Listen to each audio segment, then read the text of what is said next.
Hi everyone, how's everybody doing? So today I received my packages for the lift kit, the EMU lift kit, the springs, shocks, and then the Rocky Road Outfitters control arms from front upper control arms. I had it sent to my parents' house because I live in an apartment complex, just a safer location to send it. So I'm gonna go pick it up right now.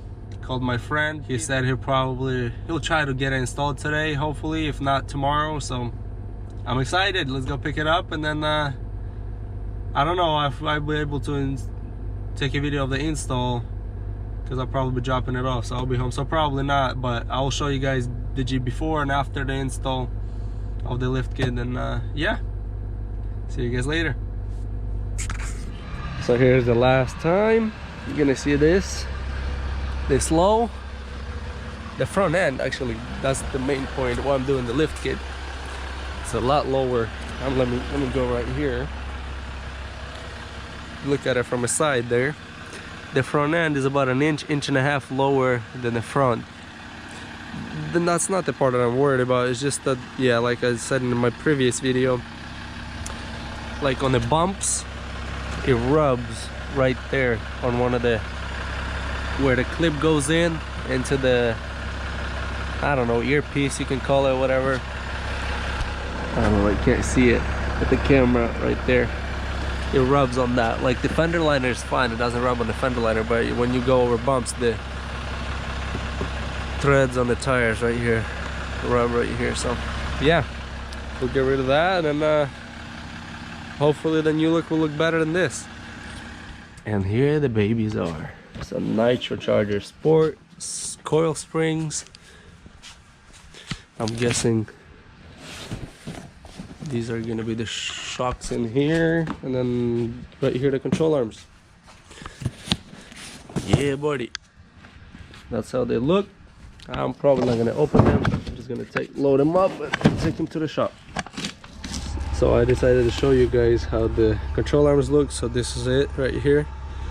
I guess they said you can change, yeah, you can press this out, change these. The original ones you can't. And then you get the ball joints right here. I'll take one out, show you guys. So like this looks right here.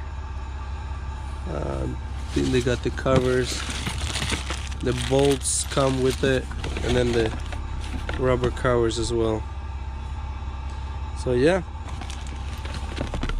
So I'm here for the update of the Jeep. I finally got it lifted. Went through my friend's shop. Well, friends, I met him a couple times, so I guess you can call him a friend. And I wasn't so happy with the experience through him, because one of the reasons we agreed on one price, we agreed like on $260 or something, or $280 for the springs and shocks. He's a small shop, so his per hour rate is a lot smaller than regular shops would be. And then he jumped to $300. That's, he told me, with the upper control arms and everything, since he had to take it apart anyways. I mean, he just had to pop the ball joint out, but still, that's, you know, I mean, halfway the job done. And then I guess he started on he started a little bit whining that, oh, it's so hard, this and that, and I don't really want to do it. He did the front ones. He's like, come pick up the car. I don't want to do the back. It's not worth my time. So pretty much he was just trying to get more money out of me. He's like, unless you know, if I do it for $400, I'll do the controllers and everything. I was like, whatever, do it. And I come, he said he's done with everything, and I come to him, and he told me, well, I wasn't able to do the control arms because I already had the front assembled when I texted you. I was like, well, you sent me pictures, you know, with the disassembled. Well, he's like, well, I took them earlier. So a bit of frustrating experience. He tore a little bit my boot, the dust boot, whatever you call it, that's on the shock itself, inside the spring. Just a little, not a huge hole. So anyways, I talked to him. I was like, maybe you did an accident. He started, oh no, it was there. He was lying, obviously, because I bought this car new. Nobody ever touched the suspension, nobody was there, nobody messed with it. So anyways, enough about that. It was a little bit harsh experience, you know. It went from me being really excited to kind of feeling sad at that point. But anyways, so yeah, that wasn't too pleasant of experience with the whole installing part. Anyways, after that I went and to my local shop, alignment shop. I looked up some reviews on it, and people saying there's really good experiences, so I just went there. He did my alignment, he made sure everything, camber, caster, toe was adjusted, everything. It's not like one of those shops that take shortcuts, that just do your toe adjustment and that's it. This guy actually took his time. I was at work, my wife dropped it off with him, I contacted him, he printed me the bar graphs where it shows where the wheels are, the camber, caster, toe and everything, front and rear. There's adjustments for the caster in the front, the camber and the toe. The back has the camber, I believe, and toe adjustment only. I don't think it has caster adjustment on the back, but anyway, so yeah, everything was adjustable, so that was really good to know for me, for sure. So he adjusted everything for that. I mean, the back camber was fine, just the right side for some reason a little bit off, so he just adjusted the camber on the back. The front camber was quite a bit off with the lift, so they adjusted that. The caster, they had to pull one of the wheels, I think, back, if not two. I think it was just one. And then camber and toe, so they were able to adjust all that. So my initial reaction to the lift when I got in the car, obviously the car feels a little bit higher. I mean, nothing that'd be like, wow, you know, abnormal. I mean, you do feel, especially the front, that's a lot higher.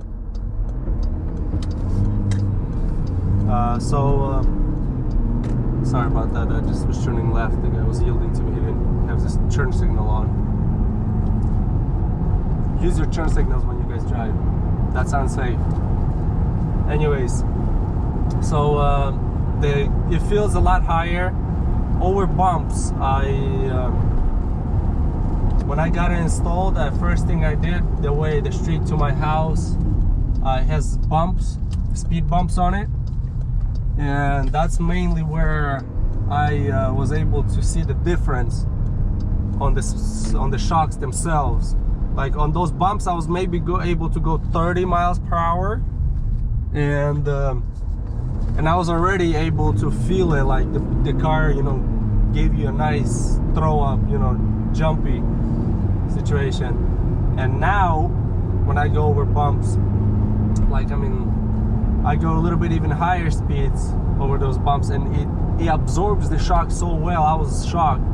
Like, it's really big difference on the shocks. I didn't expect it to be that. I mean, I expected it to be higher, you know, and you know, the wheel wouldn't rub anymore in the front and everything, but the shocks, wow, huge difference.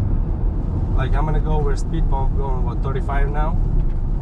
Like, you can see, like, the car doesn't almost feel it, so it's really nice on these bumps here. Alrighty, as you guys can see now right there from a side view, well, I mean, I may be a little bit wrong. I mean, there is a little bit of a lift, maybe about half an inch in the back. You see that stance.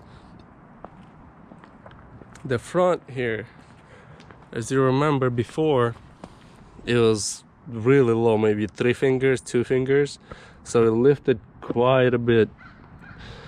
That's the shocks right there, springs on the back as well.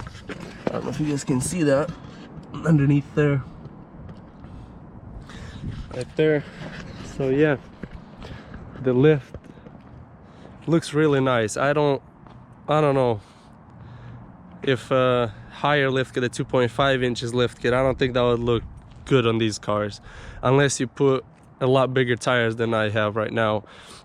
I have 275/55 20s on this vehicle right now. So, and then I also to note, I also got a light duty lift kit here, not a medium or a heavy duty. I didn't see a point, because I mean these shocks and springs are already rated higher, towing everything higher load capacity than the OEM ones.